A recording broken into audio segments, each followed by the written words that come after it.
So the topic for today is structure of the atom. ठीक है, chapter 1 में हम लोगों ने क्या पढ़ा था? Just recap of the chemistry chapters. Chapter 1 में पढ़ा था मैटर क्या होता है, मैटर में क्या क्या अलग अलग स्टेट्स होते हैं। We have studied that. याद है कि नहीं?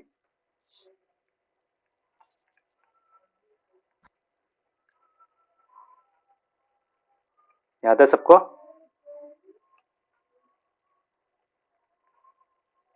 हाँ सर।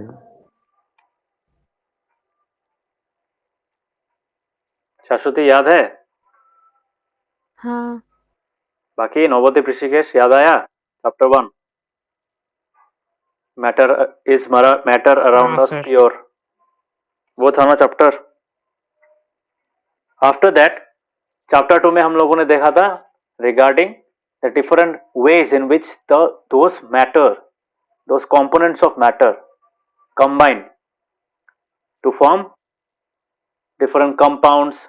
डिफरेंट हम लोगों ने क्या देखा था? अलग अलग तरीके का तुम्हारा मिक्सचर्स फॉर्म करते हैं। अलग अलग तुम्हारा क्या होता है? अलग अलग क्या फॉर्म करते हैं? सॉल्यूशंस फॉर्म करते हैं, है कि नहीं? हाँ। ओके, तो उसके बाद क्या देखा? उसके बाद हम लोगों ने देखा कि जो एलिमेंट्स है, जितना भी एलिमेंट्स है वो कैसे कंबाइन करते हैं, कैसे रिएक्ट करते हैं, मतलब कैसे कंबाइन करते थे। In general the properties of elements we have discussed, किस प्रकार में इलेक्ट्रॉन्स शेयर करते हैं, किस तरीके से कंबाइन करते हैं। ठीक है, सो चैप्टर 1 में हम लोगों ने जब देखा था that was a full big picture, है कि नहीं? It was a full big picture कि मैटर क्या होता है, स्टेट्स में होता है, सॉलिड लिक्विड गैस, है कि नहीं?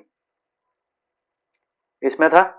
सो it was kind of a bigger picture how things are arranged in a large scale. तो वो हम लोगों ने चैप्टर 2 में क्या देखा था? इसी को हम लोगों ने डिवाइड किया था, है कि नहीं? We have divided this into different kinds of substances. जैसे सोल्यूशन होता था, उसके बाद तुम्हारा क्या होता था? एरोसोल्स होता था, है कि नहीं? उसके बाद क्या था शाश्वती? Anything else? Suspension, yes, colloid. Yes, suspension, colloids, ये सब देखा था। ठीक है, मतलब इन्हीं को हम लोगों ने अलग अलग वेरिएंट में, मतलब सब टाइप बनाया था। अभी चैप्टर 3 में क्या किया था? चैप्टर 3 में हम लोगों ने देखा कि इन्हीं सॉल्यूशंस और इन्हीं एरोसोल्स में क्या क्या चीज होता है जो उस तरीके से रिएक्ट करने के बाद ही वो सॉल्यूशन या फिर वो एरोसोल फॉर्म करता है। So in this we have studied. Chapter 3 में हम लोगों ने क्या देखा था? हम लोगों ने देखा था कि हाउ मॉलिक्यूल्स आर फॉर्म्ड, है कि नहीं? ये देखा था मॉलिक्यूल्स कैसे फॉर्म होते हैं। मॉलिक्यूल्स मतलब जो सब्सटेंस होता है, सब्सटेंस का सबसे छोटा पार्टिकल होता है। So a solution is a mixture, is many molecules combined together. But how is a single molecule formed? वो हम लोगों ने इस चैप्टर में देखा था। अभी we are going to further subdivide। अभी हम लोग और भी डेप्थ में जाएंगे एंड वी विल स्टडी कि मॉलिक्यूल में होता क्या है। मॉलिक्यूल में ऑब्वियसली क्या होता है? एटम होता है। अभी एटम के अंदर क्या था? इस चैप्टर में हम लोगों ने एटम्स ही पढ़ा था। एटम्स ही पढ़ा था इस चैप्टर में। तो इस चैप्टर में चैप्टर 3 में था हम लोगों का एटम्स और मॉलिक्यूल्स था, है कि नहीं? So, अभी क्या पढ़ेंगे? अभी एटम के अंदर क्या था, एटम का स्ट्रक्चर कैसे बना। ठीक है, we will now study in this chapter electrons, protons, neutrons, उसके बाद तुम्हारा शेल्स। तो we will study all this in this chapter. समझ में आया सबको? सो अभी हम लोगों ने क्या किया? चैप्टर 1 से चैप्टर 4 हाँ तक सर। क्या किया? We have divided, we are going in a further subdivision in each and every chapter. तो पहला चैप्टर में it was a bigger picture, but in chapter 4 it's the very in depth picture of an atom, is this of the smallest particle, है कि नहीं? यही तो है ना? हाँ। इससे छोटा ये है ऑब्वियसली। स्टेट के अंदर तो तुम्हारा अलग अलग सोल्यूशन एक स्टेट में रह सकता है। अभी मैटर अगर हम बोलेंगे it's a bigger picture, but solutions इसको हम लोग सब डिवाइड कैटेगराइज कर रहे हैं। So we are breaking the big picture down into simpler components. उसी को हम लोगों ने अभी क्या करना है? We have distributed it into molecules and atoms. तो हम लोगों ने वो सीखा था, एटम्स और मॉलिक्यूल्स कैसे कंबाइन करते हैं, कैसे वो कंपाउंड फॉर्म करते हैं। तो अभी आएगा एटम के अंदर क्या होता है। तो in this chapter will study all those things. ठीक है, समझ में आया? सबको समझ में आया चीज?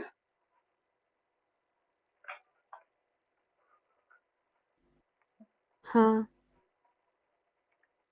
काव्यक, ऋषिकेश, नवदीप, समझ में आया? Yes, sir. ओके। हाँ सर। Yes, sir. सो इस चैप्टर में जो पढ़ाया, इस चैप्टर में जो पार्ट है वो मैंने ऑलरेडी तुम लोगों को बताया है in the previous chapter. We have discuss some of the points in the previous chapter as well. For example मैंने शेल के बारे में पढ़ाया था। कौन सा शेल था? के शेल, उसके बाद था एल शेल, एम शेल और एन शेल, है कि नहीं? सो ये हम लोगों ने कब पढ़ा था? During the study of electronic configuration, याद है?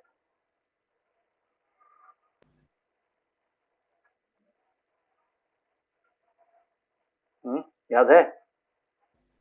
हाँ। सो यही चीज हम लोग इस चैप्टर में इन डेप्थ देखेंगे कि होता क्यों है। Why do we have different shells for electrons to reside? ठीक है? So let us start this chapter. हम लोग एकदम स्टार्टिंग से बिगिनिंग से देख लेते हैं। And this is one of the most important chapters. Why?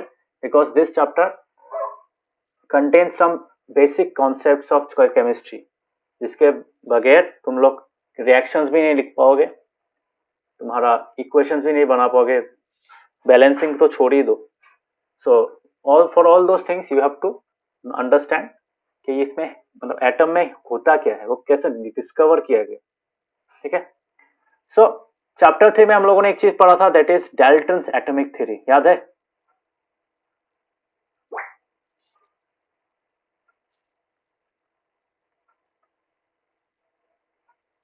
हाँ। Dalton's atomic theory. Dalton's atomic theory में हम लोगों को क्या बताया था कि, याद है डाल्टन्स एटॉमिक थ्योरी? जिनको याद नहीं है देख लो एक बार। It was a very interesting concept. एकदम पहले सेकंड क्लास में मैंने बताया था। सेकंड क्लास में क्या था? सॉरी, सेकंड क्लास नहीं, फर्स्ट क्लास में। तो डाल्टन्स एटॉमिक थ्योरी में कुछ पोस्टुलेट्स थे। इफ यू गाइस रिमेंबर, मैंने हर एक पोस्टुलेट का डेफिनेशन भी लिखाया था, मीनिंग भी लिखाया था कि हाँ, तो डाल्टन ने जो मतलब ये 6 पोस्टुलेट्स लिखा था। So this postulates came into picture after some discovery, ऐसे ही नहीं आ गया था। ठीक है? सो डाल्टन्स ने जो पोस्टुलेट्स लिखा था वहां पे क्या था? Let us revise those. All matter is made up of very tiny particles called atoms, obviously. तो he said that all matter is made up of atoms. ठीक है? वही एटम क्या करते हैं? केमिकल रिएक्शन में काम करते हैं। एटम्स आर इंडिविजिबल पार्टिकल्स, मतलब उसको डिवाइड नहीं कर सकते। ठीक है? मतलब उनको तोड़ा नहीं जा सकता, उसको मतलब डिस्ट्रॉय भी क्या, तोड़ा नहीं जा सकता मतलब क्या? डिस्ट्रॉय नहीं कर सकते, और कोई भी केमिकल रिएक्शन में उसको क्रिएट भी नहीं कर सकते, वो इंटैक्ट रहते हैं। इसका मीनिंग था। तो atoms of a given element are identical, अलग अलग एलिमेंट्स का अलग अलग होता है। ठीक है? वो एक फिक्स होल नंबर्स रेशियो में कंबाइन करते हैं, और उनका जो एक गिवन कंपाउंड में उनका रेशियो, ये जो रेशियो निकला है वो रेशियो कांस्टेंट रहता है।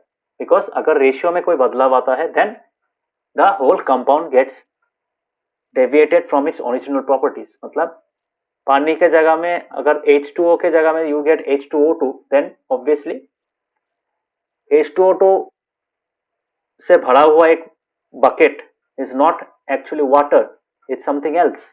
उसका केमिकल प्रॉपर्टीज चेंज हो जाता है, इसका फिजिकल प्रॉपर्टीज चेंज हो जाता है। समझ में? So this were the 6 postulates given by, या फिर 6 assumptions बोल सकते हो, based on the Dalton's atomic theory. Now chapter 3 में हम लोगों ने पढ़ा रहा था that we had learned that all the atoms, have learned that all atoms and molecules are the fundamental building blocks of matter. दिखाई दे रहा है मैं जो अंडरलाइन कर रहा हूं? हाँ। सो ये चीज तो हम लोगों ने लास्ट चैप्टर में पढ़ा था कि कोई भी चीज एटम्स और मॉलिक्यूल से बनता है कि नहीं?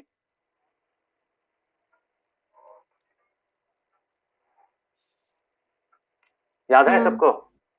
नवदीप, ऋषिकेश, काव्य, याद है? Yes, sir. Yes, sir. Okay. So अलग अलग मैटर कैसे बनते हैं, अलग अलग चीज कैसे, अलग अलग सब्सटेंस कैसे बनते हैं? Because of the combination of different kinds of atoms and molecules, ठीक है, वो जिस प्रकार से कंबाइन करते हैं उस प्रकार से उस मैटर का properties, physical and chemical properties change होता है। सो इतना तो सिंपल सा चीज है, ये तो सबको पता है। बट अभी देखो, अभी कुछ कुछ क्वेश्चन अब देखिए। हाँ, एक एटम, अगर एक एलिमेंट लेते, फॉर एग्जांपल मैं हाइड्रोजन का एटम ले रहा हूँ, if I take hydrogen atom and if I take helium atom, okay, so how are they different? Obviously उनके अंदर कुछ तो डिफरेंस होगा, what which makes them unique, है कि नहीं? बोल सकता है कि हाइड्रोजन एटम और हीलियम एटम यूनिक चीज है कि नहीं? हाइड्रोजन, ये दोनों सेम नहीं है, nor anything is same similar to this two, है कि नहीं? बोल सकते हैं। तो क्या चीज इनको अलग बनाता है? Saraswati, can you say why is an hydrogen atom different than a helium atom? क्या अलग होता है उनमें?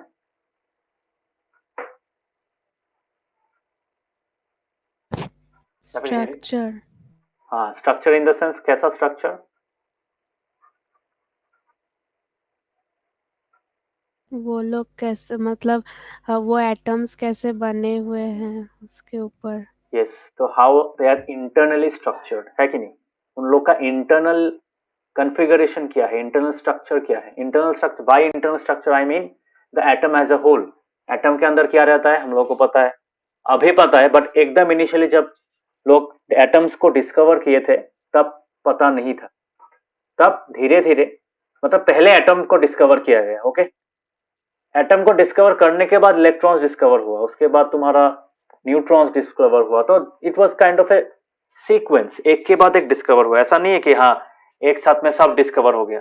अभी हम लोगों को क्यों पता है? बिकॉज एग्जिस्टिंग लोगों ने रिसर्च करके ये इन्वेंशन निकाल के they have already discovered that atom contains nucleus at the centre and it contains electrons around it, electrons revolve around it, and the nucleus contains two different kinds of particles, that is protons and neutrons। यही है ना?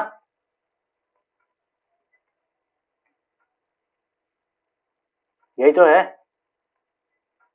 हाँ। बाकी सबको समझ में आ रहा है? हाँ sir.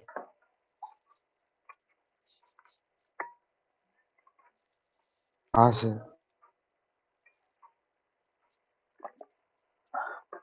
Rishikesh? Yes sir. Okay, so तो इस कॉन्सेप्ट से, ये जो हम लोगों ने पढ़ा है, ये जो क्वेश्चन कॉन्सेप्ट है, तो एटम्स और मॉलिक्यूल्स फंडामेंटल बिल्डिंग ब्लॉक्स होते हैं मैटर का। और कोई भी चीज का जो एग्जिस्टेंस होता है वो किसके ऊपर डिपेंड करता है? वो तुम्हारा इस एटम्स और मॉलिक्यूल्स के ऊपर ही डिपेंड करता है। Because any kind of matter is actually composed of molecules, और वही मॉलिक्यूल्स क्या बनाते हैं? वो मैटर को अलग अलग बनाते हैं। But after knowing all this we have few questions in our mind. पहला क्वेश्चन क्या है? एक एटम, एक एलिमेंट का एटम, फॉर एग्जांपल एक हाइड्रोजन एटम, ये एक एलिमेंट का एटम है और ये दूसरे एलिमेंट का एटम है। सो ये दोनों अलग क्यों है? Why are they different? थोड़ी देर पहले वो इसके बारे में डिस्कशन हुआ है। और अभी बोला है are atoms really indivisible? Dalton's atomic theory में क्या क्या बोला था? यहाँ पे पढ़ो, डाल्टन्स एटॉमिक थ्योरी में क्या बोला था? Atoms are indivisible particles which cannot be created और destroyed in a chemical reaction. देखा है ना? So according to this, Dalton ने कहा था कि हाँ, एटम को डिवाइड नहीं कर सकते, क्रिएट भी नहीं कर सकते, तोड़ भी नहीं सकते। But is it actually true? क्या एटम के अंदर कुछ नहीं होता है? सो ये एक क्वेश्चन था। So this is the second question, ये पहला क्वेश्चन था तुम्हारा।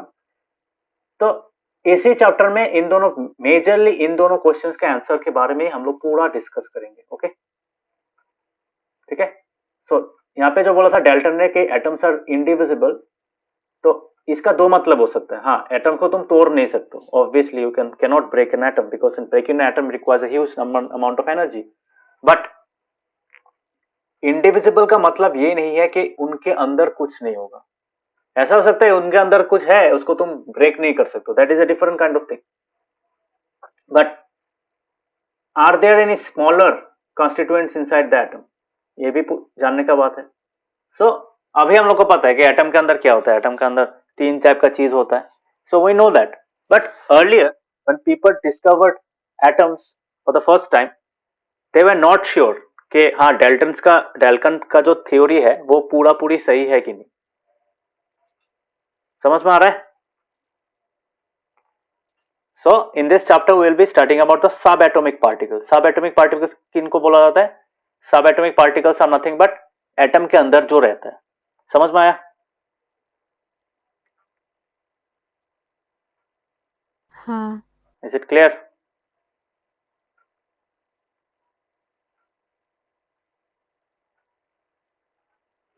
बाकी को समझ में आ रहा है? Yes, sir. Okay. Yes, sir. So subatomic particles, okay? तो subatomic particles कैसे आया? इनिशियली जब एटम डिस्कवर हुआ था तब लोगों को पता नहीं था. इवन डाल्टन ने जब एटम का पोस्टुलेट्स बताया, डाल्टन एटॉमिक थ्योरी जब बनाया, उसको भी पता नहीं था कि हाँ तुम्हारा सबएटॉमिक पार्टिकल्स हो सकता है. Even he was not sure about that. ठीक है. सो साइंटिस्ट लोगों के पास एक मेजर चैलेंज है. I am reading this paragraph. देखो, a major challenge before the scientist at the end of 19th century was to reveal the structure of the atom. तो एक बार atom discover हो गया, उसके बाद साइंटिस्ट लोगों ने क्या किया? They were busy finding out whether there is an internal structure in the atom itself. ठीक है. एटम के अंदर कुछ है क्या नहीं. ठीक है. समझ में? So all the scientists began researching about this thing. समझ में? तो it was the end of 19th century. 19th century के end में क्या था? This was a major challenge for all the scientists around the world. तो major challenge क्यों था? बिकॉज तब उतना पावरफुल कोई इंस्ट्रूमेंट्स नहीं था, उतना हाई पावरफुल माइक्रोस्कोप्स नहीं था. इलेक्ट्रॉन माइक्रोस्कोप जो आजकल बोला जाता है, it's a very powerful thing. तब के टाइम में नहीं था, नहीं हुआ करता था. सो ऐसा भी नहीं है तुम देख के बता सकते हो. सो मतलब बहुत सारा एक्सपेरिमेंट्स करके इसको निकाला जाया था,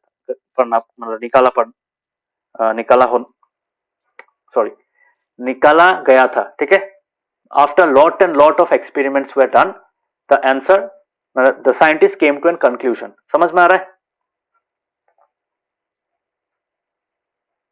Because हर एक चीज का, फॉर एग्जाम्पल तुम्हें हाइड्रोजन के एटम का कोई प्रॉपर्टी समझाना है किसी को, ऑब्वियसली वो तो पूछेगा. एक नॉर्मल आदमी क्या पूछेगा? हाँ, हीलियम भी तो एटम है, वो एक सेम तरीके से क्यों रिएक्ट नहीं करता है?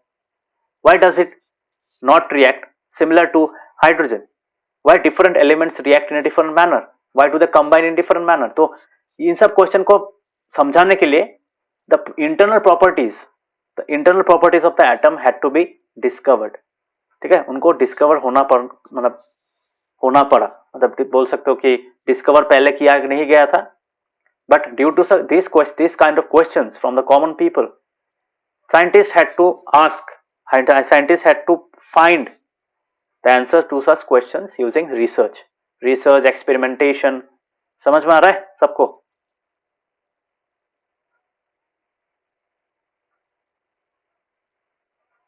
इज इट क्लियर जो समझाया तुम लोगों को अभी तक? हाँ. हाँ, sir. काव्यक, नवदीप, समझ Yes, में आ रहा है?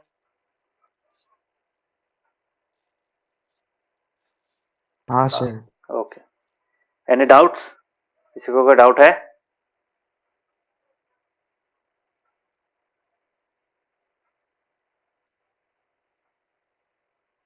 Okay, no doubts. सो ये जो चैलेंज था, ये साइंटिस्ट लोगों ने कैसे किया? Through experiments, obviously. तो अलग अलग साइंटिस्ट लोगों ने अलग अलग स्ट्रक्चर प्रपोज किया था. They propose different kind of structures of atoms based on their own experiments. ठीक है. कोई एक तरीके से एक्सपेरिमेंट कर रहा है, कोई दूसरा वाला एक्सपेरिमेंट कर रहा है, तो automatically based on their results they tried to just give an idea, just to provide a hypothesis कि ऐसा हो सकता है, ऐसा एटम का स्ट्रक्चर हो सकता है बेस्ड ऑन आवर एक्सपेरिमेंट. कि एक्सपेरिमेंट करके मुझे ये मिला, तो उसके बेस में मैं बोल सकता हूँ कि हाँ, मेरा स्ट्रक्चर, मतलब मेरे हिसाब से एटम का स्ट्रक्चर ऐसा होना चाहिए. सो it was kind of like that. समझ में आ रहा है?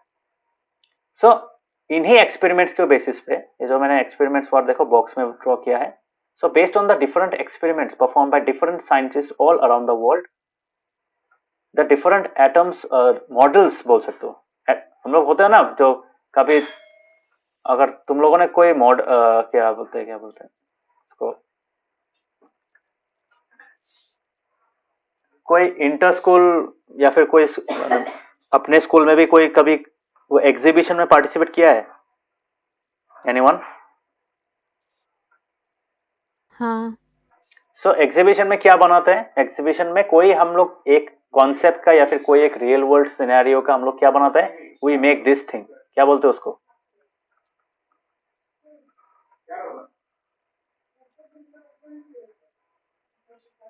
क्या बोलते हैं उसको? हाँ, model. Yes, model. Okay, so based on the experiments scientist लोगों ने भी क्या किया? एटम्स का अलग अलग मॉडल बनाया। ठीक है, सो अलग अलग मॉडल बनाने के बाद किया क्या?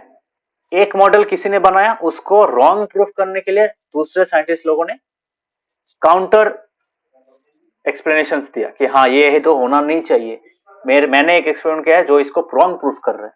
सो in this scenario after many many years the actual अभी जो हम लोगों को स्ट्रक्चर पता है ना, that is actually a result of the many iterations of modeling of the structure of the atom। समझ में आ रहा है? सबको समझ में आया? हाँ। नवदीप, कार्तिक, ऋषिकेश, समझ में आ रहा है? हाँ सर। हाँ सर। ऋषिकेश,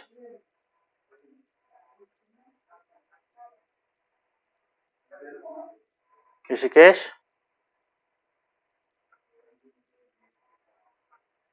समझ में आया?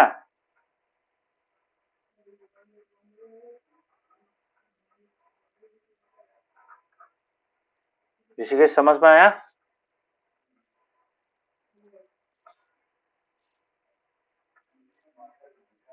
सर मेरा कट हो गया था, फिर से समझा। मैंने बोला कि अभी जो हम लोगों को मॉडल पता है ना, अभी क्या पता है? अंडर यहाँ पे न्यूक्लियस होता है, वो तुम्हारा क्या होता है? तुम्हारा न्यूट्रल होता है।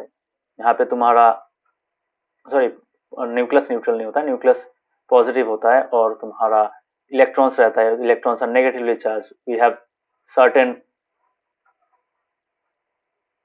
एनर्जी लेवल्स, है कि नहीं?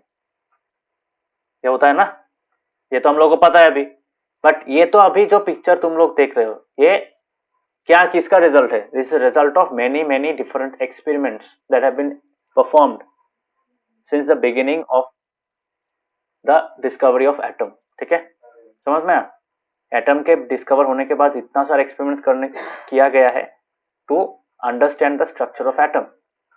समझ में आया? अभी ऋषिकेश, समझ में आया?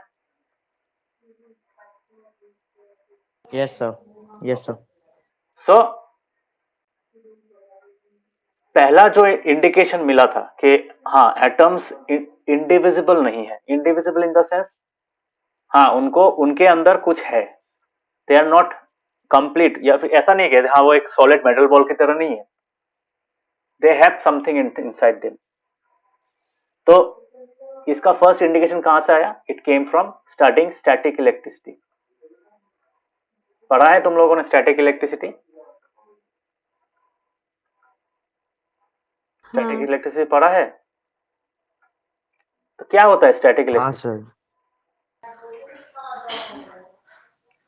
अश्वती और ऋषिकेश को तो मैंने पढ़ाया है, मुझे पता है। ऋषिकेश यस याद सर। है? लास्ट ईयर पढ़ा हाँ था। सर। तो one of the common examples और common experiments that we have seen in our day to day life कि अगर एक ड्राई हेयर में हम लोग कॉम्ब मतलब कॉम्बिंग करेंगे, उसके बाद क्या करेंगे? अगर हम लोग छोटा छोटा पीसेस ऑफ पेपर उसमें उसके ऊपर कॉम्ब को मतलब ऐसे होल्ड करेंगे तो क्या होगा? वो पीसेस ऑफ पेपर कॉम्ब के ऊपर अट्रैक्ट हो जाएंगे, है कि नहीं? देखा है ना? या फिर सिमिलर काइंड ऑफ एक्सपेरिमेंट हम लोगों ने देखा है ग्लास रॉड। एक ग्लास रॉड को अगर हम लोग सिल्क क्लॉथ के ऊपर ऐसे थोड़ी देर रब करेंगे तो क्या होगा? और उसको अगर कोई बैलून के सामने लाएंगे तो ऑब्वियसली बैलून क्या होगा, तुम्हारा ग्लास रॉड के ऊपर अट्रैक्ट होगा, है कि नहीं? पढ़ा था ना ये सब, सरस्वती याद है? हाँ। तुम्हारा तो चैप्टर ही था, if you remember. Hmm.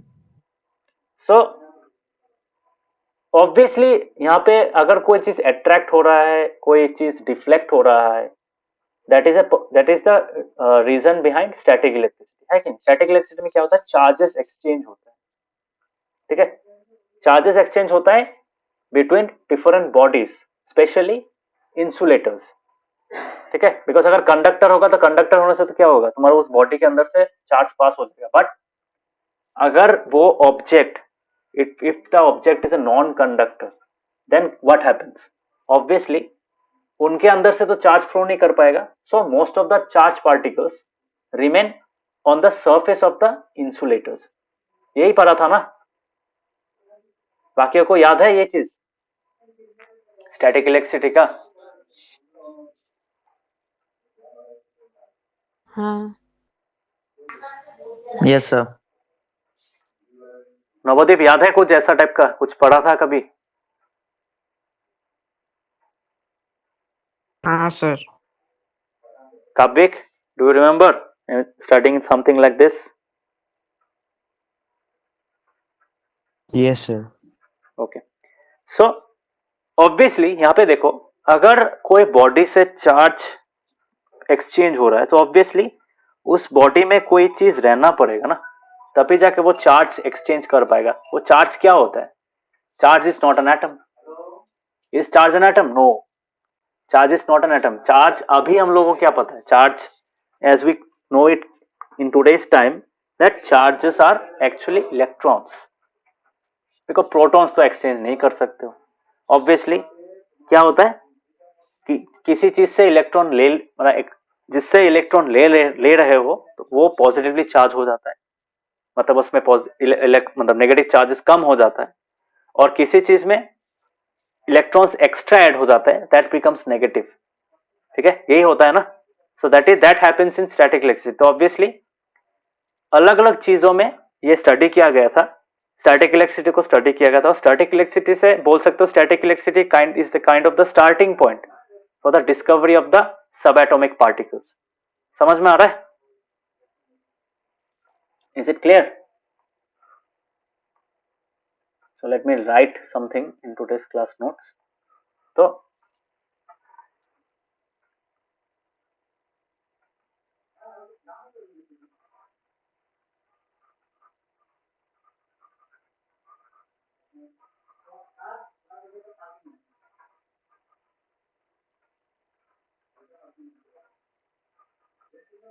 discovery of subatomic particles.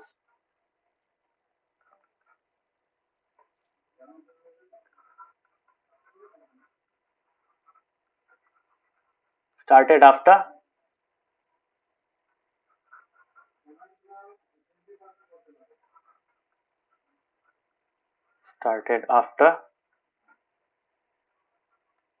atoms were discovered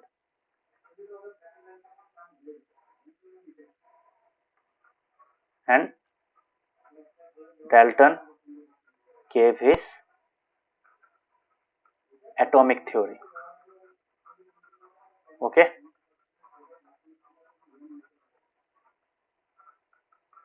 इसके बाद क्या हुआ था?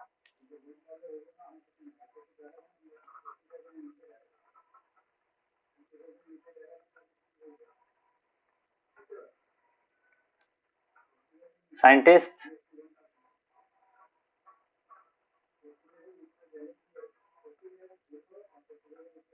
to answer questions like, कौन सा questions?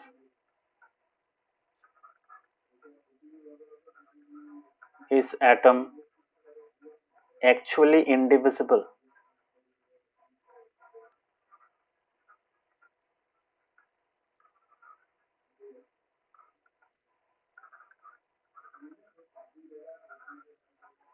Is atom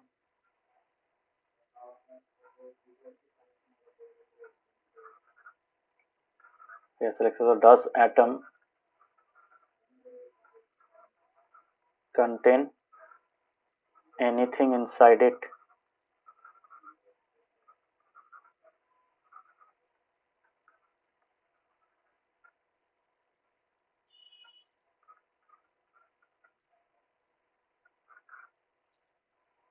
इसके बाद क्या था?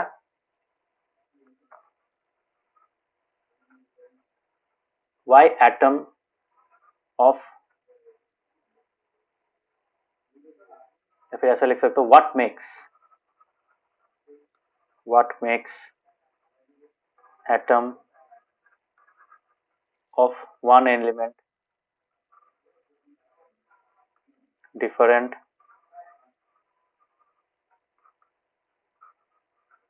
from that of another element, है कि नहीं?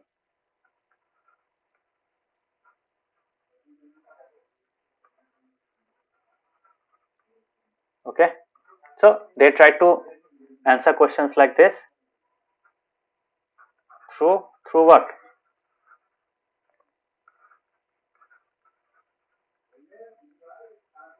Through experimentation and research. समझ में आया? So this was the process. समझ में आ रहा है सबको? Because देखो सिंपली यहाँ से this point and this point are actually coming from Dalton's atomic theory. Dalton ने तो सिर्फ बोल दिया था कि हाँ एक एलिमेंट का एटम दूसरे एलिमेंट के एटम से अलग होता है, बट क्यों अलग होता है? There must be a reason. तो इन सब क्वेश्चंस के आंसर निकालने के लिए scientist did many experimentation and research. ठीक है,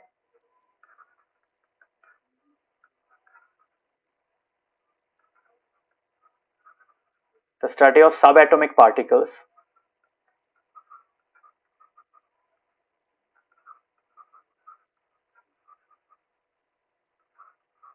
actually began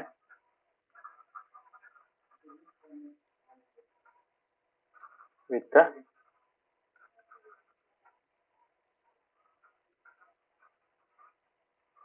study of what? Static electricity.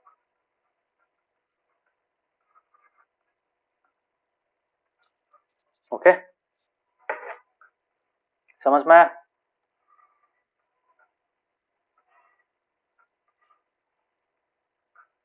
हाँ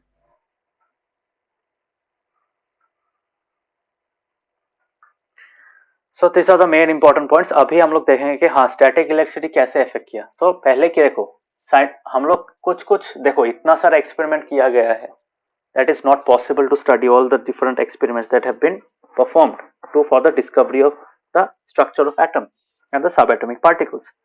सब जितना भी वर्ल्ड में एक्सपेरिमेंट है सब हम लोग पढ़ नहीं सकते, that is impossible.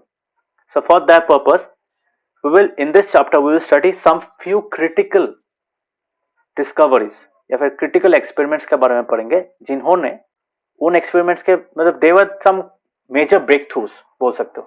समझ में आ रहा है?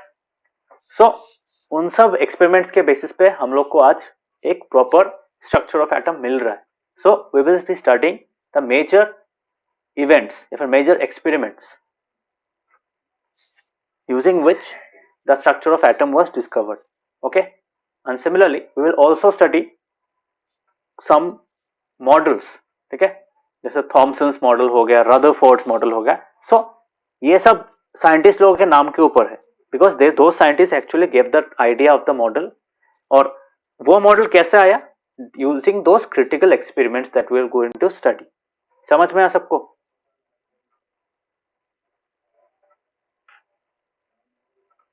Is it clear? Yes Okay.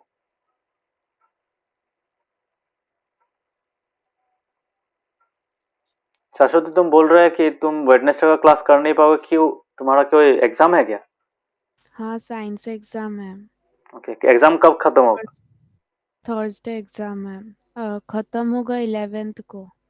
11 को, तब तक तो बहुत देर हो जाएगा. बाकी क्लास कर पाओगे कि नहीं? हाँ बाकी क्लास कर पाऊंगी. और साइंस के आगे और मैथ्स के आगे छुट्टी. मतलब साइंस के आगे मैं क्लास नहीं करूंगी और मैथ्स के आगे भी क्लास नहीं कर ओके, पाऊंगी। तो साइंस का क्लास एग्जाम है तुम्हारा फर्स्ट को? साइंस एग्जाम है सेकेंड को ओके, सेकंड को, ठीक है। और तुम्हारा? और मैथ्स एग्जाम है 9th को। ओके, नाइन्थ को होगा। मैं संडे को मिला दूंगा, नो वरीज। एग्जाम अच्छा सा दो। हम्म, और तुम्हारा, हाँ, Kabik the same goes for you as well, ठीक है। Yes, sir sir. हमारा एग्जाम स्टार्ट होगा वेडनेसडे के। क्लास कर पाओगे Rishikesh? Wednesday, from Wednesday, that means from first. Yes sir. Okay, so class कर पाओगे? सर డౌట్ తగలా మేము చేసుకోను క్లాసెస్। नहीं नहीं, वैसा नहीं होगा। क्लास में तो मैं नॉर्मल पढ़ाई पढ़ाऊंगा ना। उस क्लास में क्या होगा, I will explain the usual stuff. So attend कर पाओगे नहीं, वो इम्पोर्टेंट है। बिकॉज ऐसा नहीं होना चाहिए कि हाँ कोई लोग अटेंड कर रहे कोई लोग नहीं कर रहे। That should not happen, okay. समझ में आ रहा है? Yes sir. अगर तुम लोगों को चाहिए सो तुम लोग का सिलेबस भी इफेक्ट नहीं होगा। बट आई कैन डू, अगर तुम लोग का कोई एग्जाम के साथ क्लैश हो रहा है आगे के दिन, I can take in 1 hour class. 1 घंटा निकाल सकते हो एग्जाम के पहले, ओके। और 1 घंटा मतलब 1 घंटा ही करूंगा, नॉट मोर देन दैट। समझ में आ रहा है? ऑनलाइन करा दूंगा, आने जाने का भी टाइम नहीं लगेगा, ओके। हाँ ऋषिकेश, कब होगा एग्जाम? खत्म कब होगा? Sir eight 14। ओके, 14। सो एक काम करता हूँ, आज तो ऑनलाइन ही कराया, वेडनेसडे को मैं करा नहीं पाऊंगा। So let me do one thing, till 14th let me do online classes, okay. समझ में आया? 14 को तो नहीं चाहिए, 14 तो तुम्हारा वो है मंडे तक, 13 till 13, okay. Is it okay with everyone? Yes yes sir. Kabik, Yes, sir. Navdeep, तुम्हारा तो एग्जाम खत्म हो गया, बट बाकी लोगों का एग्जाम है, so let them give the exam. So till 14th I will take online classes, okay. So okay sir. So जितना भी तुम्हारा मतलब क्या बोलते हैं उसको, क्लासेस होगा इन बिटवीन, ऑलमोस्ट मतलब वीक डेज में 1 घंटा का करूंगा। संडे को थोड़ा एक्सटेंडेड क्लास होगा, ओके। किसी का मंडे ओके को, सर। किसी को मंडे का एग्जाम है क्या, 6th को? नहीं Rishikesh, do you have exam on 6th?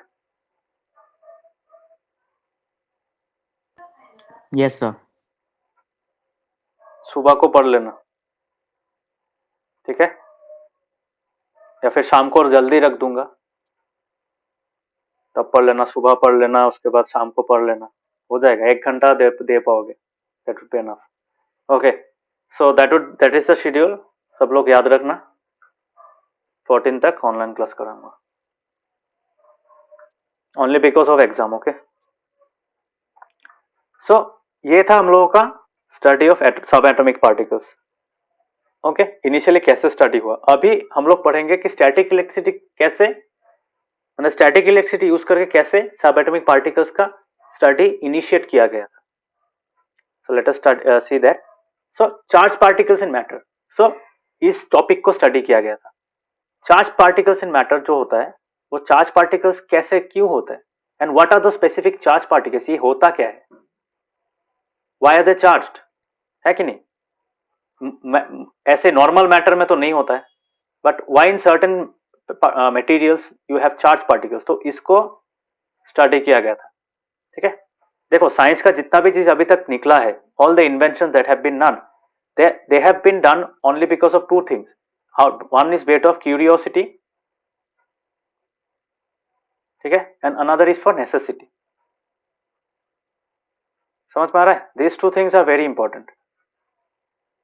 Necessity मतलब चाहिए, ये तकलीफ हो रहा है, इसको सुविधाजनक करने के लिए, सुविधा लायक करने के लिए क्या करना पड़ा?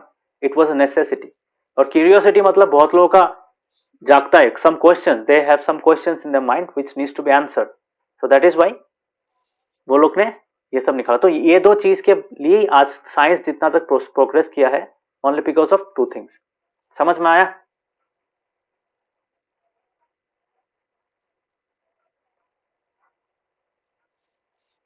हाँ. ओके. Yes, sir. सो क्यूरियोसिटी का कारण क्या हुआ? All the discoveries were made. तो डिस्कवरीज का पूरा भागीदार है तुम्हारा तुम्हारा पूरा जो कंट्रीब्यूशन है क्यूरियोसिटी का है. और नेसेसिटी क्या डिस्कवर किसका है? इन्वेंशन का. सुना है ना ये चीज, necessity is the mother of invention. सुना है? प्रोवर्ब सुना है ये?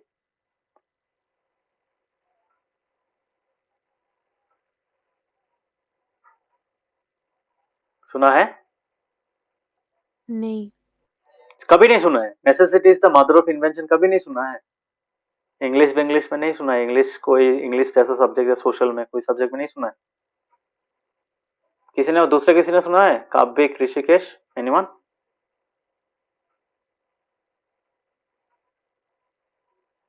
No, sir.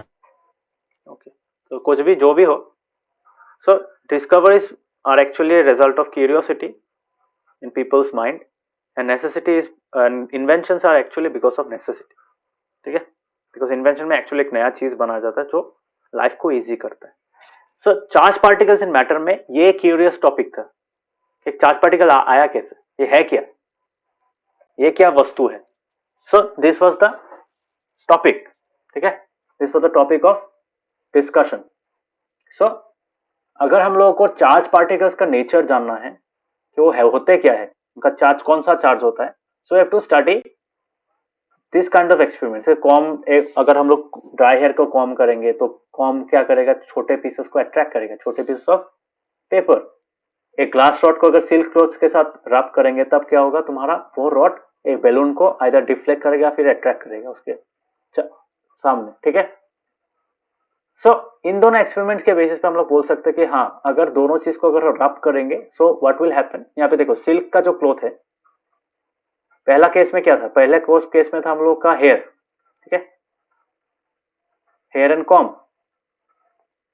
So hair and comb भी तुम्हारा एक क्या बोल सकते हो, हेयर एंड कॉम भी तुम्हारा दो अलग अलग चीज है. हेयर इज ऑल्सो एक इंसुलेटर, कॉम भी इज ऑल्सो एन इंसुलेटर. पता है ना? हेयर में क्या होता है?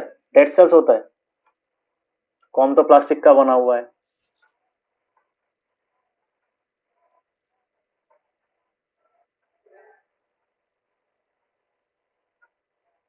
समझ में आया?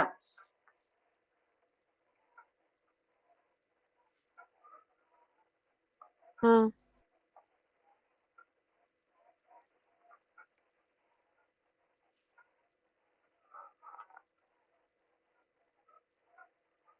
काफी समझ में आ रहा है?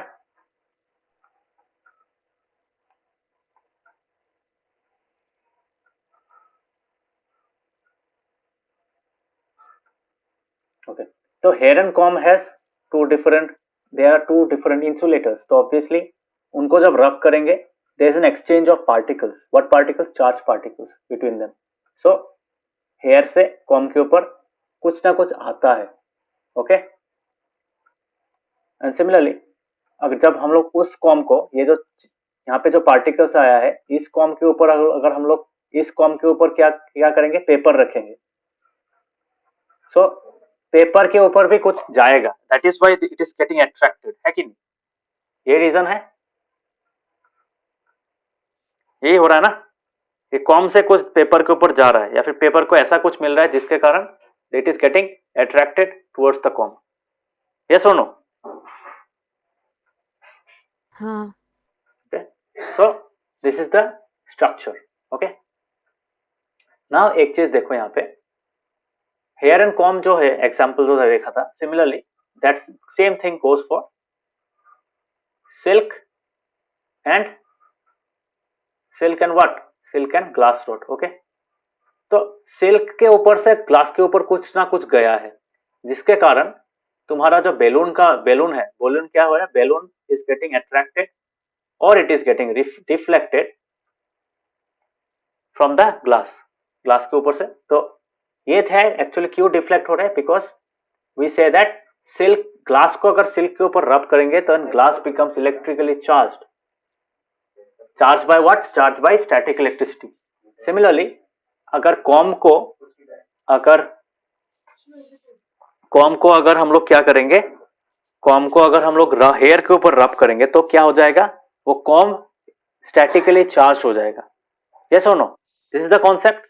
अभी इसी कॉन्सेप्ट को साइंटिस्ट लोगों ने एक्सप्लेन करने का कोशिश किया through experimentation. They did lot of experimentation, they researched a lot and they came to a conclusion. ठीक है, सो यहाँ पे जो बोला है, we conclude that on rubbing two objects together they become electrically charge. ठीक है,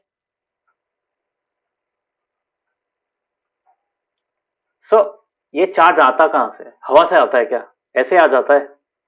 ये चार्ज होता क्या है, क्यों एक दूसरे को अट्रैक्ट करते हैं, क्यों रिपेल करते हैं, what is the reason? Okay, so अलग अलग साइंटिस्ट लोगों ने क्या किया, तो दिस क्वेश्चन कैन बी, तो इसी क्वेश्चन, ये जो चीज बोले, ये चार्ज कहां से आता है, this question let the discovery of one important सब एटॉमिक पार्टिकल। बोल सकते हो कौन सा पार्टिकल, एनीवन? ये जो क्वेश्चन है, where does this charge come from, यहाँ पे कौन से चार्ज का बात हो रहा है, कैन एनीवन से?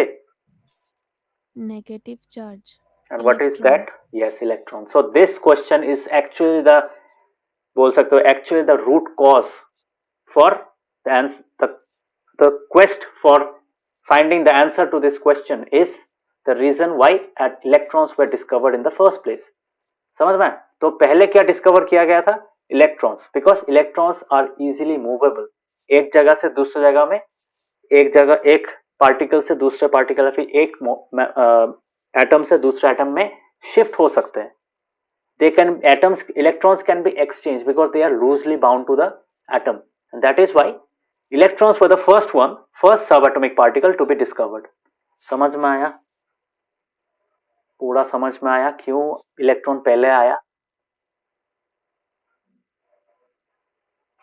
हाँ। ऋषिकेश, नवोदीप, काव्यिक, समझ में आ रहा है?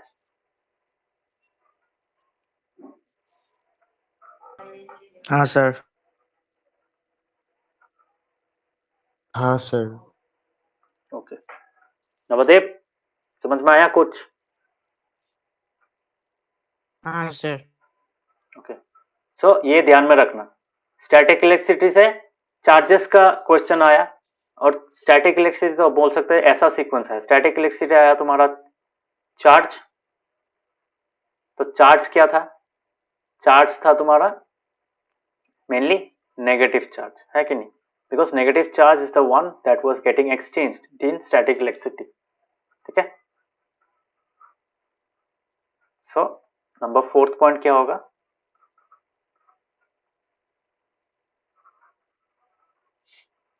when static electricity was studied,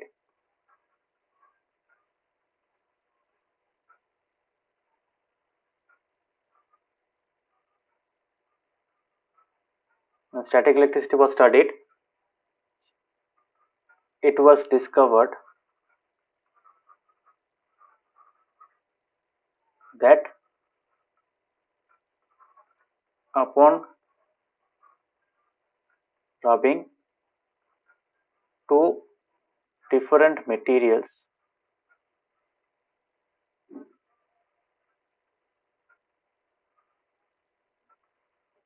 one of them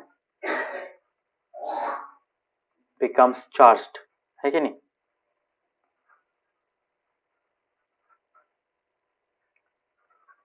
This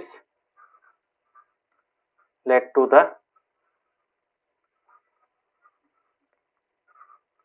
the quest for answering the question, कौन सा question, where do these charges come from? One of the most critical questions. तो यहाँ पे मैं बोल सकता हूँ नंबर जो सेकंड वाला जो सीक्वेंस में लिख रहा हूँ, ठीक है, 1 2 3 4 इसलिए नंबरिंग दे रहा हूँ मैं. Number 5,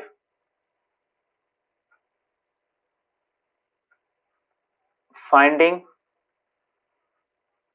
the answer to the above question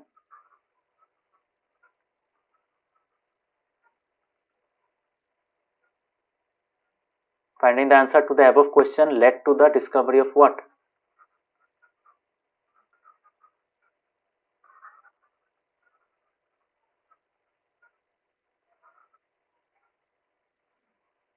Of an important subatomic particle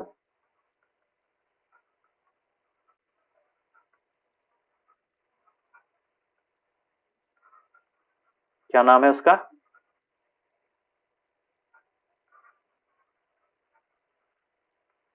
known as what? Electron. Okay. अभी थोड़ा आइडिया हुआ कैसे इलेक्ट्रॉन डिस्कवर हुआ, क्यों डिस्कवर हुआ, थोड़ा सा बाकियों को हाँ समझ में आया? बाकियों को यस सर। नवदीप? हाँ सर। Yes, sir. सो ये जो मैंने 5 पॉइंट लिखा है that is in sequence. Okay, that is in sequence. Sequence मतलब ये एक ऑर्डर में गया है. नंबर 1 जो मैंने पॉइंट लिखा है that is the first point, ठीक है. Number 2, number 3 they are in sequence, एक के बाद एक हुआ है. ओके, सो ये डिस्कवर कैसे हुआ? Now coming to the thing that के हाँ ये एक जन ने नहीं निकाला है. ऐसा नहीं बोल सकते कि हाँ किसी ने बोल दिया आके हाँ मेरा ये निकल गया, इसको इलेक्ट्रॉन बोलूंगा, इसको ये बोलूंगा, नाम भी नहीं पता था सबको. ऐसा कोई चीज होता है किसी को पता नहीं था. Nobody knew. ठीक है, मतलब एट द बिगिनिंग ऑफ 1850 या फिर 1900 के समय में तब किसी को पता नहीं था. That was the very beginning of 1900. तब जाके इलेक्ट्रॉन निकला और इलेक्ट्रॉन को माना गया कि इलेक्ट्रॉन एटम के अंदर रहता है, एटम के अंदर रहता है, and it was considered to be a subatomic particle. कि हाँ एटम इलेक्ट्रॉन से बना हुआ है. That was the first discovery that scientist perform. Okay, मतलब तुम लोग बोल सकते हो कि हाँ एटम के अंदर तब तक 1900 के स्टार्टिंग में क्या पता था कि हाँ एटम के अंदर सिर्फ इलेक्ट्रॉन ही रहता है और कुछ नहीं होता है, विच इज एक्चुअली रॉन्ग. क्योंकि अभी हम लोग को पता है एटम के अंदर और 2 चीज एक्स्ट्रा रहता है कि नहीं. तो बट तब सिर्फ इलेक्ट्रॉन डिस्कवर होता. So people had the concept that atoms के सिर्फ क्या होता है, इलेक्ट्रॉन से होता है बस. एटम पूरा इलेक्ट्रॉन से बना हुआ है इसलिए तुम्हारा वैसा वो रिएक्ट करता है, उसके बाद ऐसा अट्रैक्ट करता है. ये दिस वर द कॉन्सेप्ट. ठीक है, सो ये किसी एक साइंटिस्ट ने नहीं निकाला. Many scientists contributing in revealing the presence of charged particles in an atom. Okay, so by the end of 1900 atom में मतलब वो डिस्कवर हो गया था कि एटम के अंदर इंडिविजिबल पार्टिकल रहता है, बट एटलीस्ट एक सब एटॉमिक पार्टिकल उसमें रहेगा. तो उस एक सब एटॉमिक पार्टिकल को किसने निकाला? That was the final form which we know currently. Electron जो चीज हम लोग को पता है अभी, that was actually found by an scientist called J.J. Thomson. सुना है कभी नाम उनका?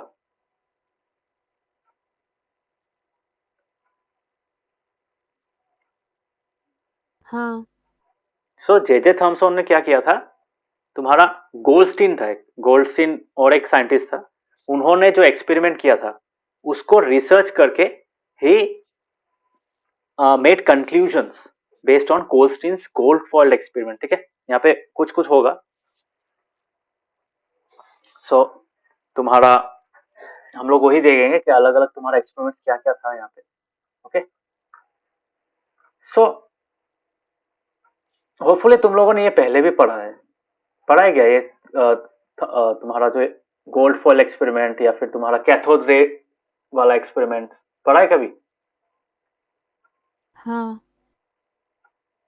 बाकी लोगों ने पढ़ा है कभी?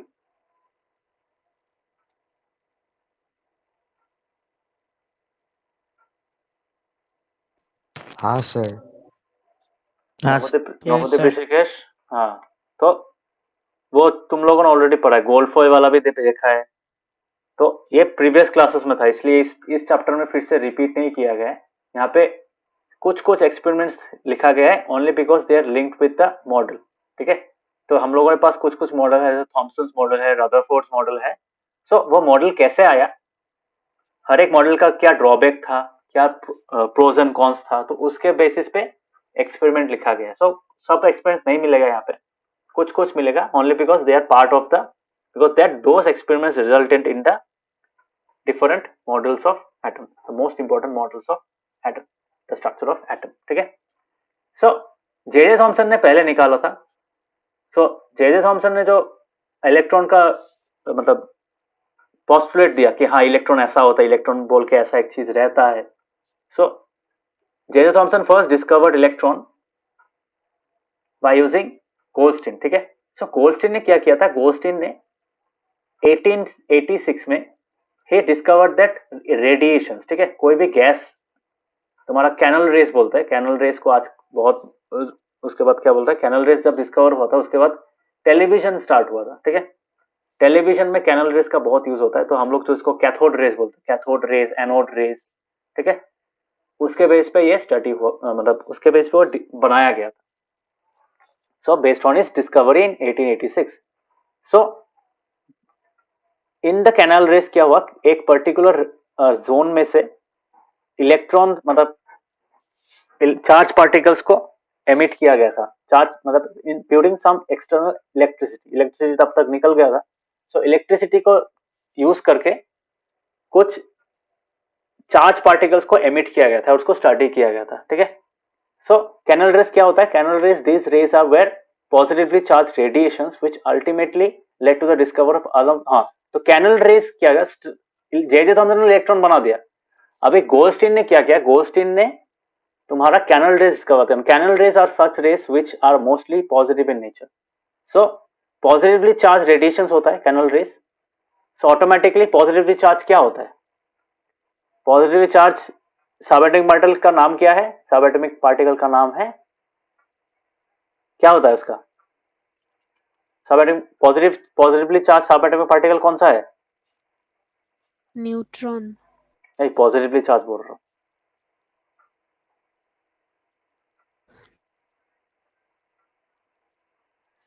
क्या है पॉजिटिवली चार्ज, क्या होता है, एटम के अंदर तीन टाइप का क्या होता है, तीन टाइप का सब एटॉमिक पार्टिकल्स होता है। Proton.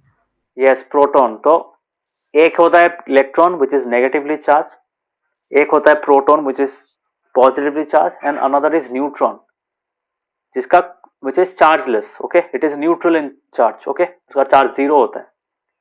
The number of protons and number of electrons remain equal, thus balancing the overall charge of an atom, and thus we get a neutral atom। यही है ना, यही तो कॉन्सेप्ट है, सिंपल सा कॉन्सेप्ट है कि नहीं? हाँ। ओके, सो जे थॉमसन ने इलेक्ट्रॉन डिस्कवर किया था। उसके बाद गोल्डस्टीन ने using in canal rays experiment ही discovered protons using positively charge radiations और कैनल रेस। ठीक है, सो ये जो एटॉमिक पार्टिकल निकला था आफ्टर गोल्डस्टीन एक्सपेरिमेंट, ये क्या था, ये एक्चुअली तुम्हारा एक ऐसा पार्टिकल निकला था तब जो चार्ज में मतलब जिसका जो अमाउंट ऑफ चार्ज है वो सेम है, it is same as that of electron, but the charge is opposite because वो ऑपोजिट चीज को अट्रैक्ट कर रहा था, है कि नहीं? सो इक्विवेलेंट मैग्नीट्यूड होता है उनका, चार्ज जो होता है वो इक्विवेलेंट मैग्नीट्यूड होता है, और फॉर एग्जाम्पल मैं अगर बोलूंगा कि इलेक्ट्रॉन का चार्ज पता है सबको किस में होता है, इलेक्ट्रॉन या फिर प्रोटॉन का चार्ज किस एक यूनिट में मेजर किया जाता है, उसको कूलॉम्ब में मेजर किया जाता है, पता है? Have you ever heard this word?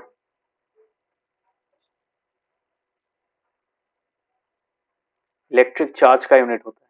So electron का चार्ज होता है सम, यहाँ पे कुछ वैल्यू होगा into 10 to the power something, और माइनस होगा वहां पे माइनस कूलॉम्ब, ठीक है।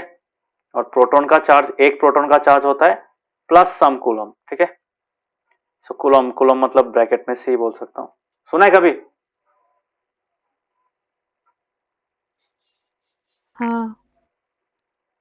Coulomb is the SI unit of charge, okay. So electrons किसने डिस्कवर किया था? इस इलेक्ट्रॉन डिस्कवर किया था तुम्हारा जे थॉमसन ने, okay.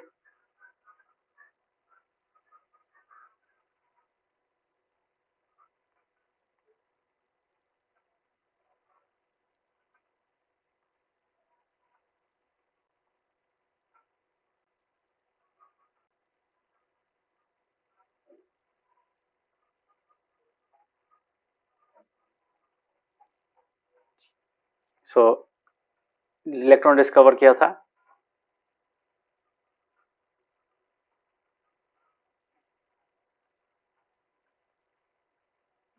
Negatively charge particle, okay. तो इसका डिस्कवर किया गया था।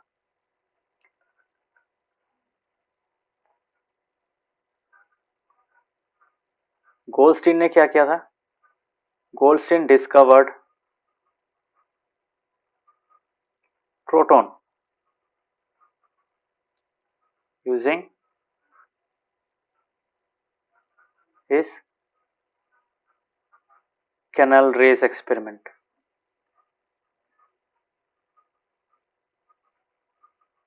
सो पहले क्या डिस्कवर किया गया था? इलेक्ट्रॉन डिस्कवर किया था, उसके बाद प्रोटॉन डिस्कवर किया गया था, और लास्ट में डिस्कवर हुआ था न्यूट्रॉन, ठीक है।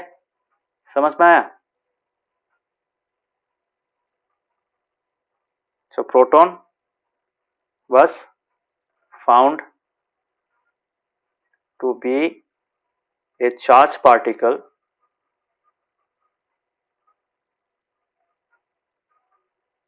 whose charge is equal to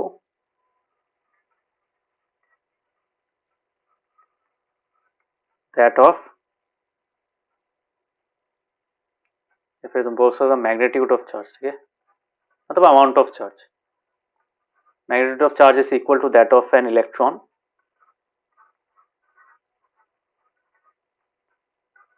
but with opposite sign, ठीक है। सो ये था तुम्हारा गोल्डस्टीन वाला एक्सपेरिमेंट, और लास्ट में तुम्हारा क्या डिस्कवर किया गया था? न्यूट्रॉन, ठीक है। सो न्यूट्रॉन कैसे डिस्कवर किया था? बिकॉज देखो, और ऑब्वियसली यहाँ पे और एक इंपॉर्टेंट पॉइंट है, तुम लोगों को ये मैंने बोला नहीं कि मास जो है प्रोटॉन का, proton is much heavier than that of electron, okay.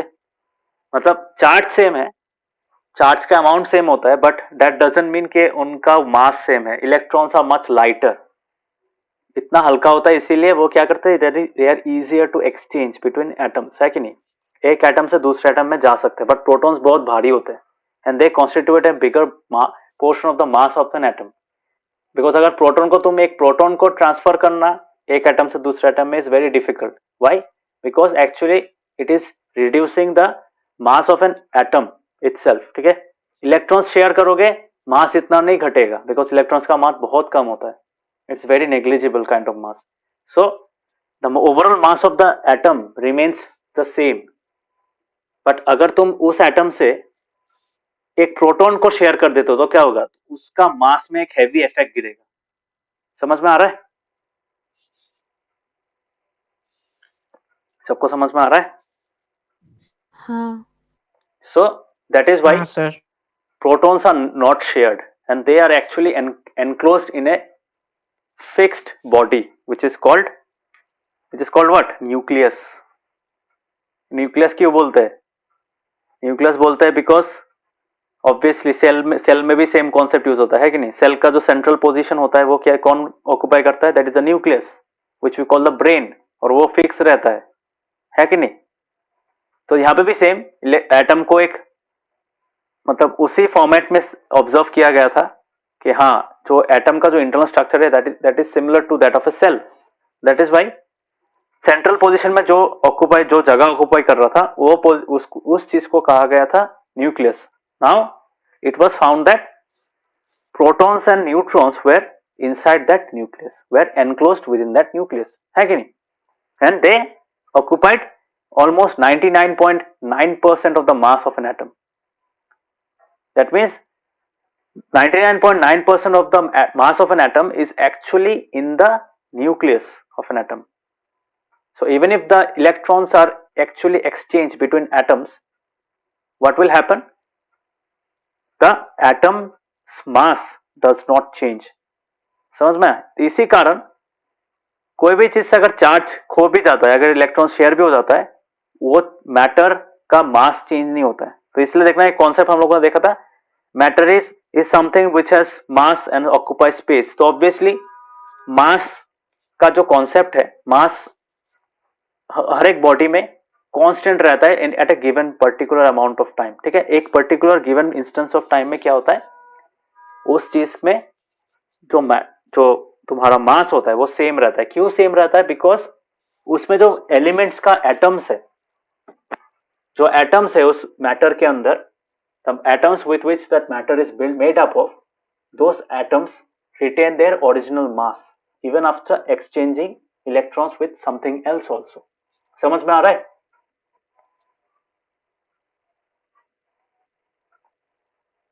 हाँ। आ रहा है? Okay.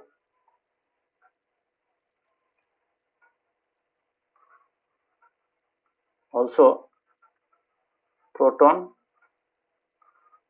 were found to be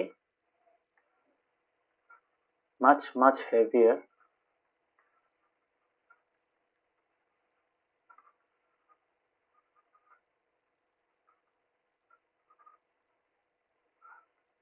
also a proton was found to be much heavier than an electron. Okay, so number 7 point. So 7 point में क्या होगा? So 7 point में होगा obviously it was the study of the nucleus obviously. So इसलिए यहाँ पे बोला गया, देखो, the mass of an electron is considered to be negligible and its charge is -1.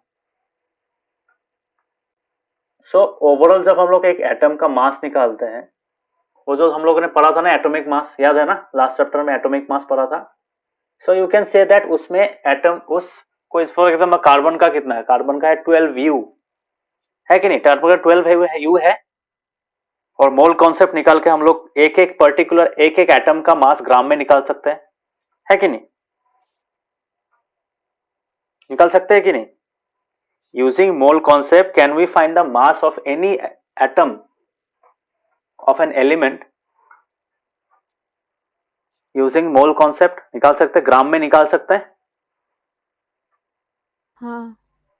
तो वो जो वैल्यू निकलता है, फॉर एग्जांपल मैं कार्बन का एक एटम का मास निकालता हूं इन ग्राम्स, ओके? तो वो जो मैं वैल्यू निकालूंगा ना, उस मास में 99.9% कॉन्ट्रीब्यूशन किसका है? न्यूट्रॉन्स और प्रोटॉन्स का है, नॉट इलेक्ट्रॉन्स। इलेक्ट्रॉन्स का जो कंट्रीब्यूशन है बहुत कम होता है। That is why the mass of an electron is considered to be negligible and its charge is -1। तो प्रोटॉन को +1 लिया गया है and it is taken as 1 unit. Okay, तो मास प्रोटॉन का मास को 1 यूनिट लिखा गया है, तुम्हारा इलेक्ट्रॉन का मास को एकदम कुछ भी नहीं, ऑलमोस्ट 0 बोल सकते हो, और चार्ज के मामले में दोनों सेम होते हैं। ठीक है, समझ में आया? सो कोई भी एलिमेंट का एटम वो क्या होता है? It is usually balanced, it is actually neutral in nature. For example कभी भी तुम लोग कार्बन लिखोगे, कार्बन के जगह में, या फिर तुम अगर सोडियम लिखोगे, सोडियम का एटम क्या होता है? सोडियम एटम क्या होता है? Sodium atom is Na, we do not write Na plus, ऐसा तो नहीं लिखते ना? हाँ, Na2 प्लस ऐसा लिखते हैं क्या? ऐसा लिखते हैं? क्लोरीन को कैसे लिखते हैं? क्लोरीन को लिखते हैं Cl, ठीक है? पीरियड टेबल में Cl लिखते हैं ना?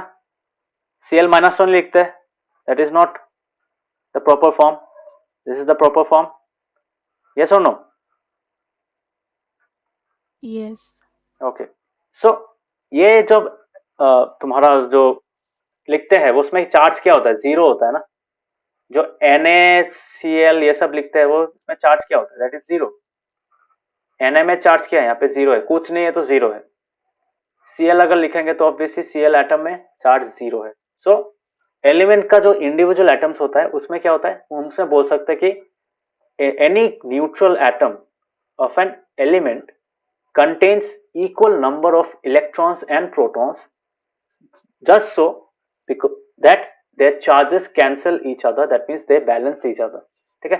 यहाँ पे मैं बोल सकता हूँ अगर सोडियम का 11 इलेक्ट्रॉन्स है, सो ऑटोमेटिकली उसके अंदर क्या होगा? उस एक एटम के अंदर you will also have 11 protons in it.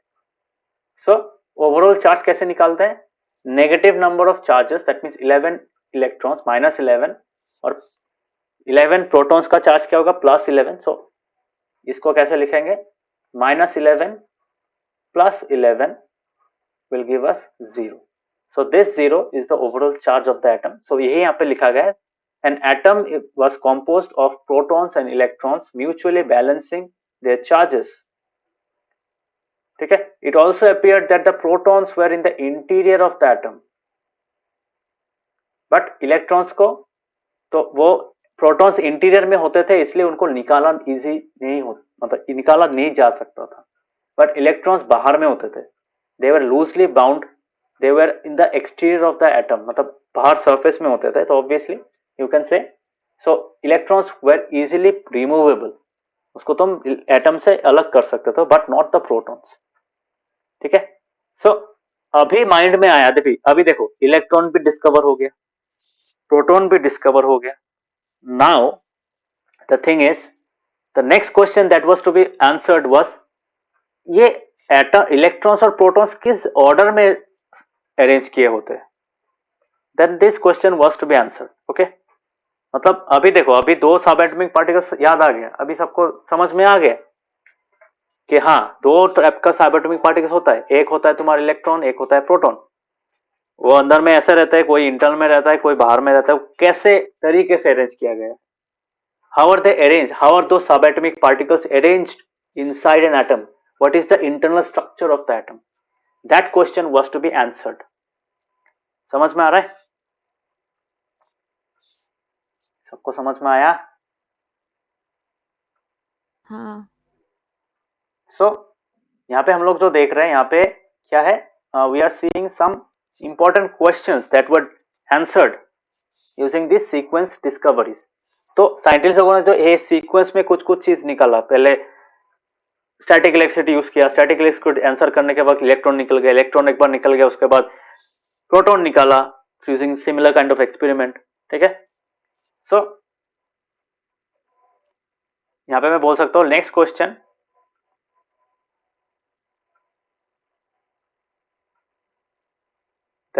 that was to be answered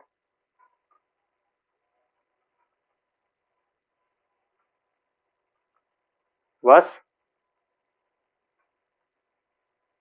how this discovered subatomic particles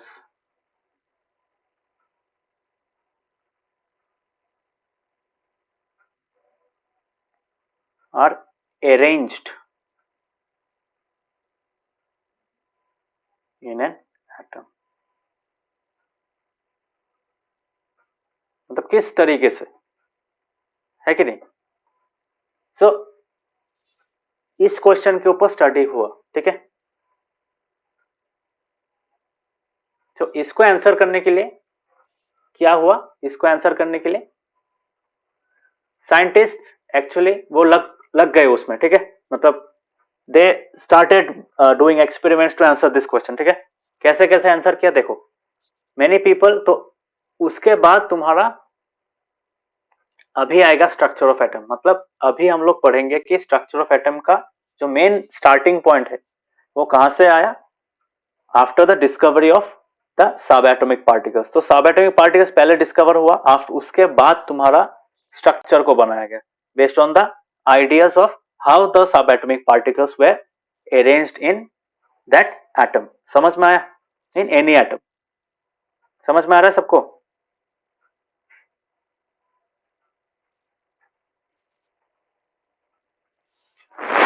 हाँ काव्यक, ऋषिकेश, नवदीप, समझ में आया?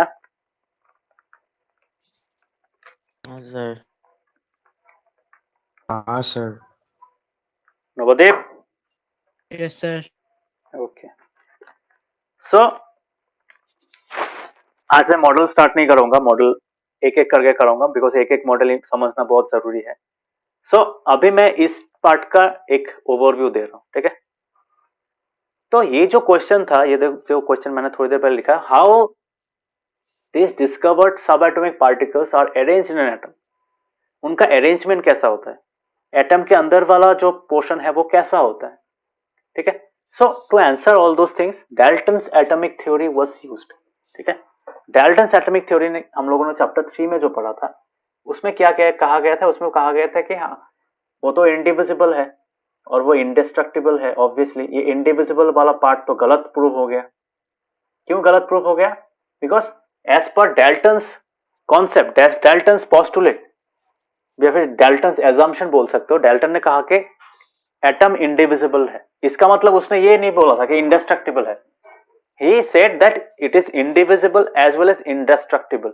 ऑब्वियसली इंडेस्ट्रक्टिबल वाला पार्ट ठीक है, that is okay, that is true, ठीक है?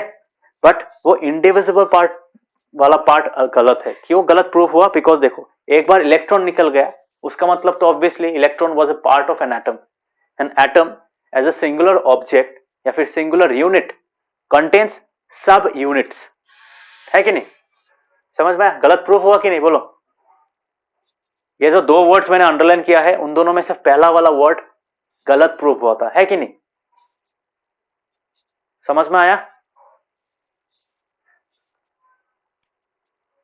हाँ गलत प्रूफ हुआ? बाकियों को क्या लगता है, गलत प्रूफ हुआ कि नहीं इलेक्ट्रॉन और प्रोटॉन को डिस्कवर करने के बाद?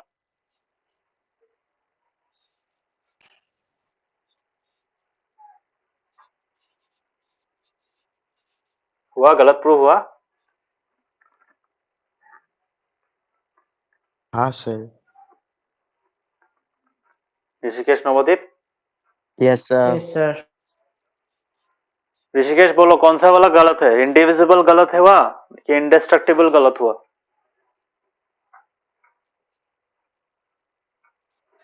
कौन सा गलत हुआ? इंडिविजिबल। यस, बिकॉज इंडिविजिबल का मतलब है उसके अंदर कुछ भी नहीं है, मतलब उसके अंदर कोई सब पार्ट नहीं है। यू कैनॉट डिवाइडेड, मतलब subdivide, you cannot subdivide an atom into different particles, different types of particles. So ये गलत हो गया, ठीक है? सो the discovery of two fundamental particles, electrons and protons inside an atom led to the failure of this aspect of Dalton's atomic theory.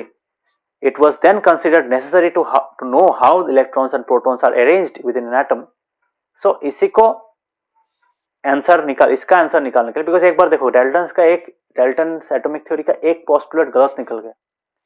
सो गलत निकलने के कारण एक दूसरा वाला क्वेश्चन निकल के आया कि हाँ अगर डिविजिबल है सो किस प्रकार से है, किस तरीके से उसके अंदर स्ट्रक्चर्ड है, वो उसके अंदर जो पार्टिकल्स निकला है वो किस तरीके से अंदर में रहते हैं, एक एटम के अंदर कैसे तरीके से रहते हैं, किस तरीके से उसको प्लेसमेंट, इसका उनका प्लेसमेंट कैसे होता है, ठीक है? So all those questions were to be answered and उनका ही स्टडी करना स्टार्ट किया। सो देखो पहले किसने निकाला था electron was first discovered by Thomson, J Thomson. So J.J. Thomson was the first to propose a model for the structure of an atom, ठीक है? So now the buzzword was, तब के टाइम में जब इलेक्ट्रॉन प्रोटॉन डिस्कवर हो गए थे तब का buzzword था स्ट्रक्चर ऑफ एटम। समझ में आ रहा है? So structure of atom was first proposed by the first structure, जो first man made structure, man design बोल सकते हो, मैन का जो फर्स्ट कॉन्सेप्चुअल स्ट्रक्चर जो है So that structure was proposed by J.J. Thomson, or that structure is also called Thomson's model of an atom. समझ में आया? सबको समझ में हाँ आया? बाकियों को समझ में आया? Yes, sir. Okay. Yes, sir. सो यहाँ पे मैं एक लाइन लिख सकता हूँ.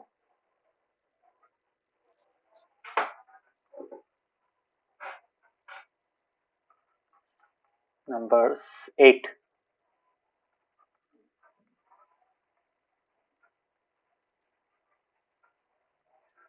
Discovery of subatomic particles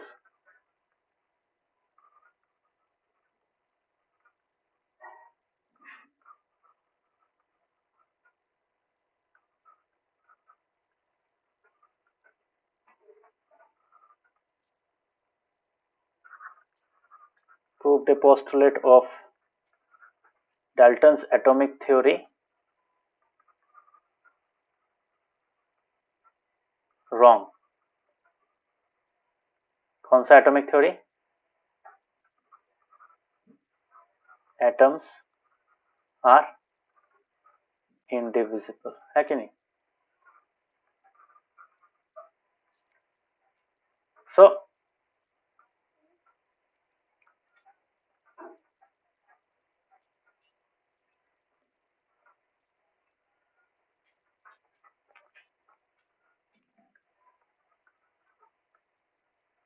this led to the study of the internal structure and समझ में आया? सबको समझ में आया ये चीज? हाँ ओके. सो आज इतना तक ही रहना. तो नेक्स्ट क्लास में we will study Thomson's model of an atom. Very interesting, और हर एक मॉडल एक एक्सपेरिमेंट के साथ रिलेटेड है. Okay. So we will study in the next class. हर एक मॉडल इंपॉर्टेंट है. We will study 3 models in total. हर एक मॉडल का एक ड्रॉबैक है, एक प्रॉस है, एक कॉन है. तो कॉन को हटाने के लिए दूसरे ने एक दूसरा मॉडल बनाया. ठीक है. तो in this kind of scenario, in this kind of sequence, the discovery of the final structure of an atom was studied. Okay, समझ में? So in the next class we will study Thomson's model of an atom, that is next Friday. Next class में हम लोग Thomson's model of an atom पढ़ेंगे. ठीक है. आज का क्लास सबको समझ में आया? हाँ ओके. सो होपफुली ये जो मैंने नोट्स लिखा है लिख लेना. सो इसको पढ़ने के बाद तुम लोग को समझ में आ जाएगा कि किस ऑर्डर में सब एटॉमिक पार्टिकल डिस्कवर हुआ, क्यों स्ट्रक्चर ऑफ एटम बनाने का कोशिश किया गया. ऐसा तो नहीं कि एक दिन सुबह उठा, बोला कि हाँ आज मैं स्ट्रक्चर ऑफ एटम बनाऊंगा. ऐसा तो नहीं होगा ना. सो a sequence of events have led to the result of the actual structure of atom that we know in today's time. ठीक है. It was a sequence of lot of events बोल सकते हो. So that would be all. कब एक समझ में आया आज का क्लास?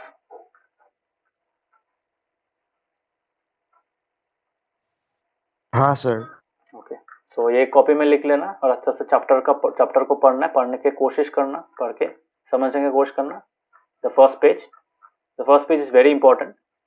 यहाँ से बहुत क्वेश्चंस आता है, just to be clear. Okay. Specially ये पार्ट से बहुत क्वेश्चन आता है, दिस पार्ट. ओके, समझ में आया? ये जो सेकंड वाला पैराग्राफ है, सेकंड कॉलम जो है, दिस कॉलम. ठीक है.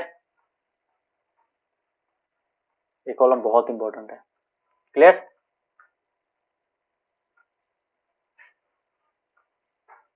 सो thank you, bye bye, good night, see you in on Friday.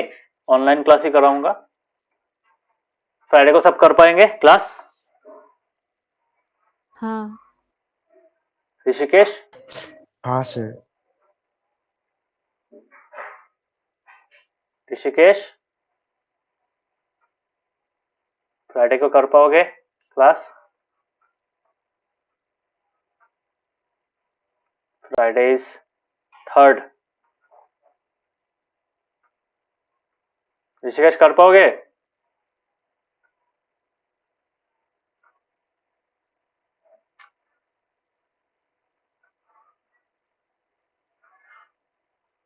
Rishikesh, will you be able to do Friday's class?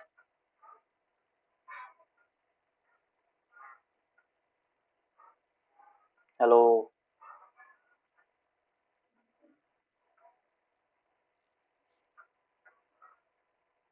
ठीक है, बताना नेक्स्ट क्लास में। सो फ्राइडे को 8 बजे से कराऊंगा। Okay, so thank you, bye bye, good night. Bye, good night.